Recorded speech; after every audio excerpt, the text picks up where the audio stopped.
Okay. So, it's been a while. It's been almost a year. Dang, that's a long time. So, this is what's been happening in my life. I got diagnosed with PCOS and insulin resistance. And my insulin resistance is extremely high, which is very concerning because they're worried about me becoming diabetic at any moment. But my A1C is perfect where it's supposed to be. So, that's some silver lining. How I found out, that story. I was on my cycle, and then I had intense pain. Not like cramping. It felt like something was holding onto my ovaries, and then it felt like my ovary popped. It was extremely painful.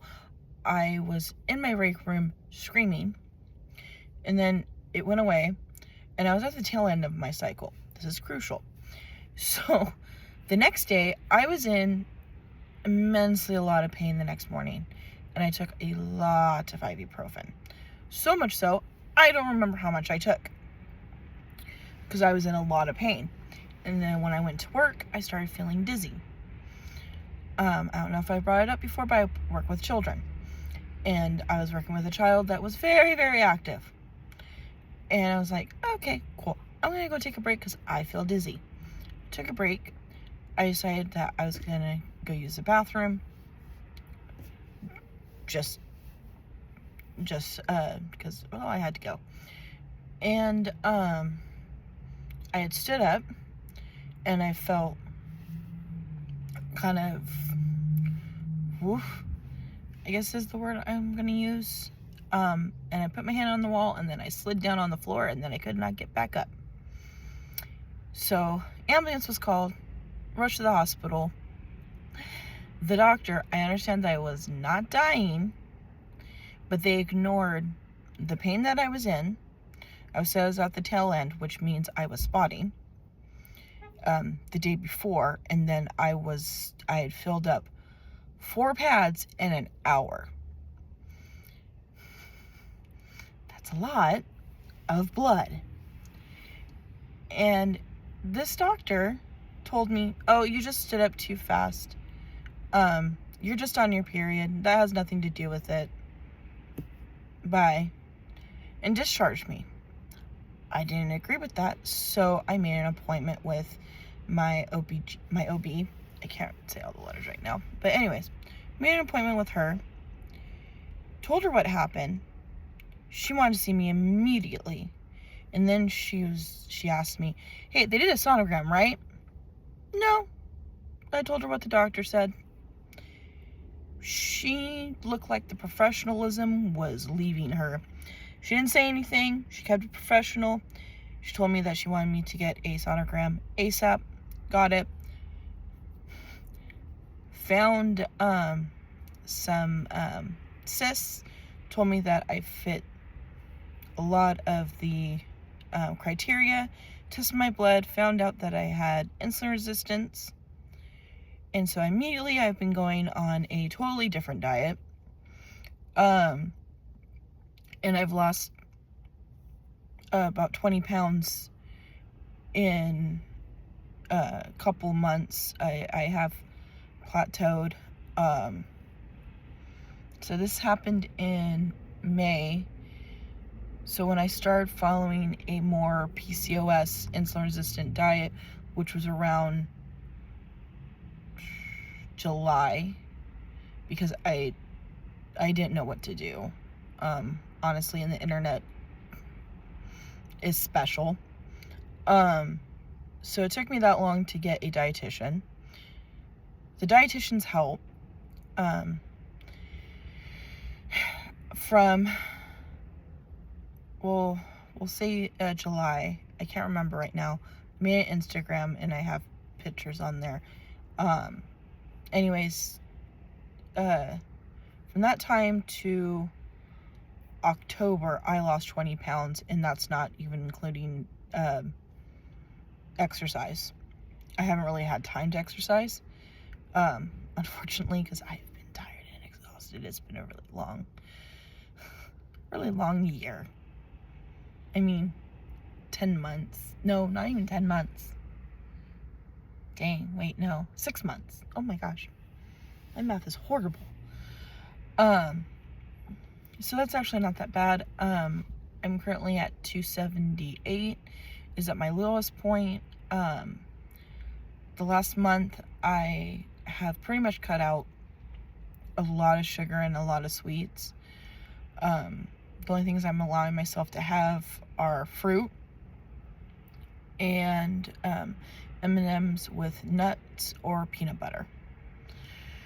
And in the month, I've discovered that my appetite is way less down. I don't snack as much, so that's an improvement.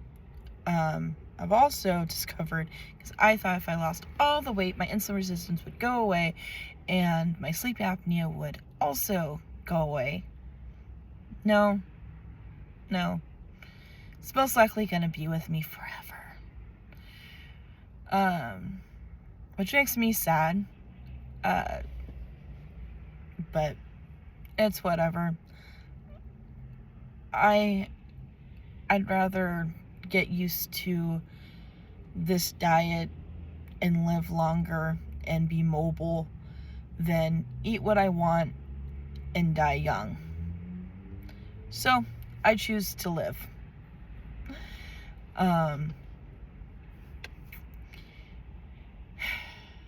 So I've concluded that if I do have any sweet treats, it's going to have to be once a month. Some other things I've discovered is my feet get warm from time to time, and cutting out the sugar, they don't get warm.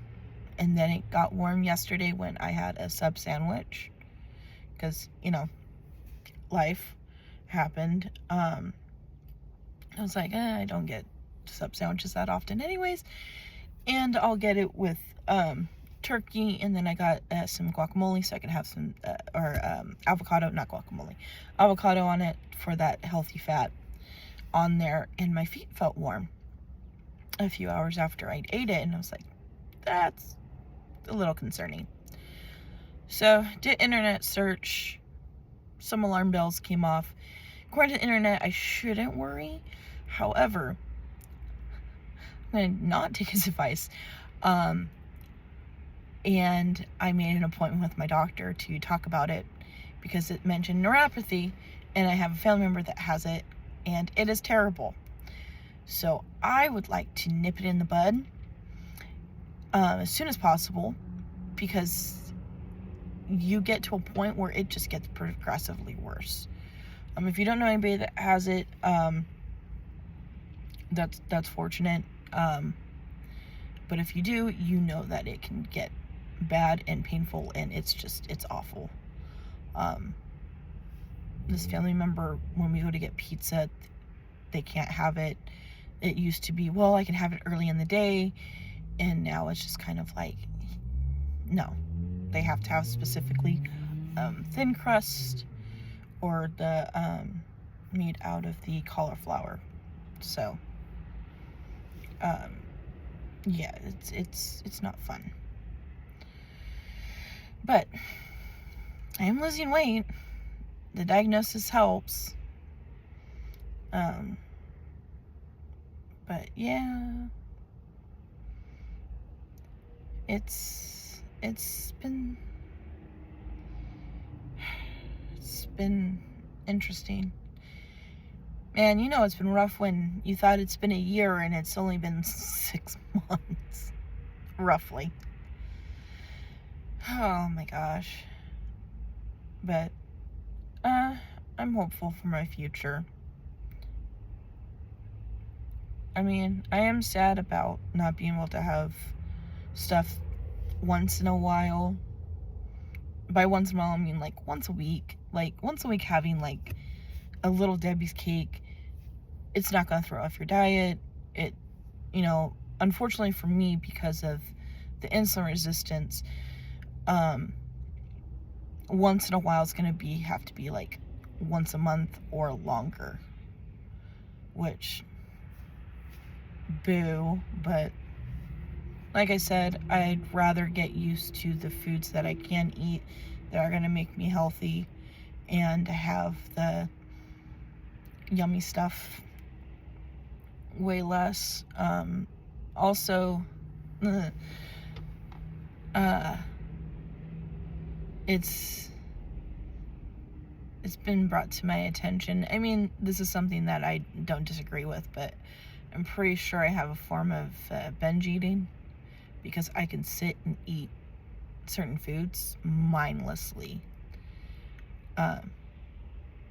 Working on that, not having sugar has been very helpful, so I'm feeling if I do have any kind of binge eating, it's very, very mild compared to what it could be.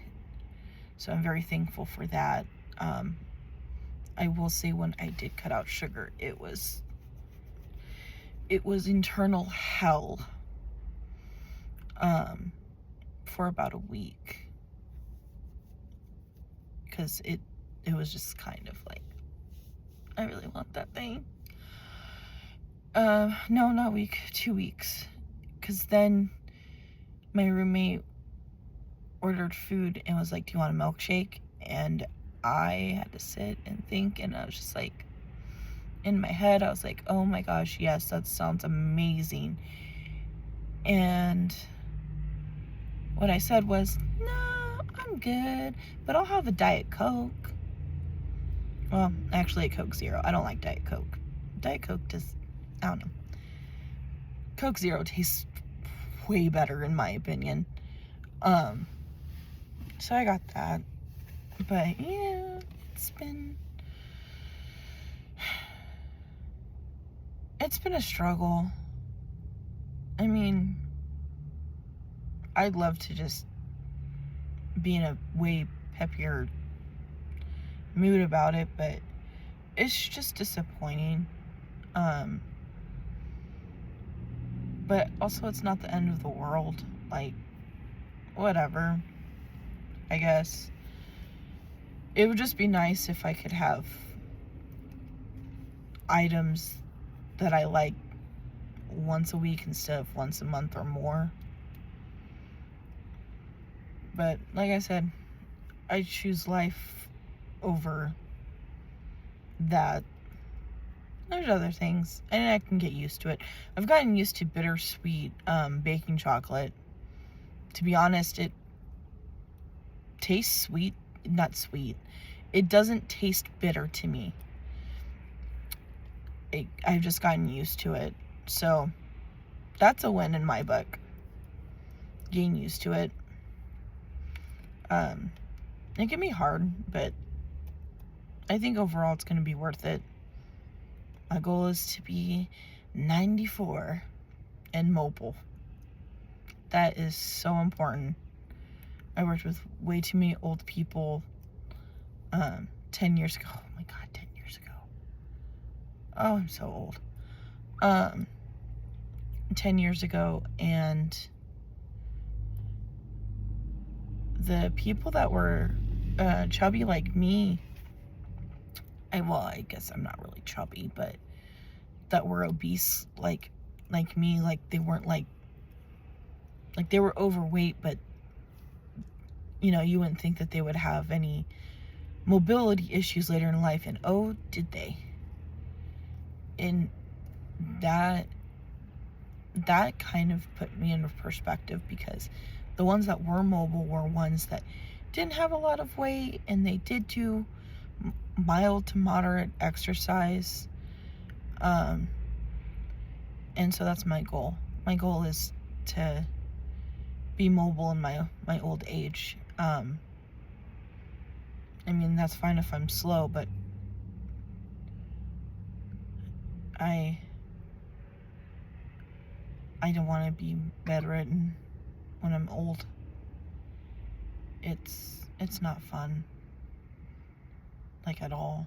And if I can avoid it as much as possible, I'd like to do that.